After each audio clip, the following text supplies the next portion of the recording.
అధ్యక్షుడు కూడా అయ్యాను. ఈ అయిన అవకాశాన్ని సద్వినియోగం చేసుకుంటా. గత ప్రభుత్వ కాలంలో ఎలక్షన్స్ వల్ల మనకు 2 మ్యాచ్లు వైజాగ్ వచ్చినాయి. మనం ఈసారి కూడా వైజాగ్ మ్యాచ్లు ఇవ్వాలని కోరాం. ఇవ్వాలని కోరితే వైజాగ్ స్టేడియం చాలా బాగోలేదు, రెస్ట్ రూమ్స్ లో చాలా చండాలంగా ఉన్నా మేము ఇవ్వలేమని ఢిల్లీ క్యాపిటల్స్ వాళ్ళు అన్నారు.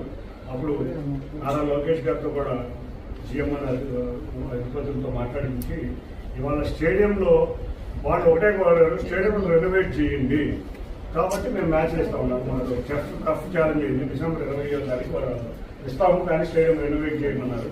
కానీ క్రిస్మస్ సంక్రాంతి వల్ల మేము జనవరి 20 దాకా కూడా పనులు మొదలు పెట్టలేకపోయాం. టెండర్ ప్రాసెస్ వీటన్నిటి వల్ల సుమారు 8 నెలలు పట్టే కార్యక్రమాలు 1.5 నెలలో జనవరి 20 నుంచి మొదలుపెట్టి మార్చి 10వ తారీఖు కల్లా మేము స్టేడియం మొత్తం రెనోవేట్ చేసాం. 34 డ్రెస్సింగ్ రూమ్లు ఏర్పాటు చేశాం. అంతేకాకుండా మీరు చూస్తే అంతకుముందు హాలోజన్ లైట్లు ఉన్నాయి, మొత్తం ఎల్ఈడి లైట్లు మార్చాం. గ్రౌండ్ కూడా చాలా అద్భుతంగా తయారైంది. ప్రెస్ మీరు చూస్తే అంతకుముందు ప్రెస్ వారికి రూములు సరిగ్గా ఉండే కాదు, ప్రెస్ గ్యాలరీ బ్రహ్మాండంగా చేశాం. టాయిలెట్లు కూడా ఉండే కాదు. స్టేడియంలో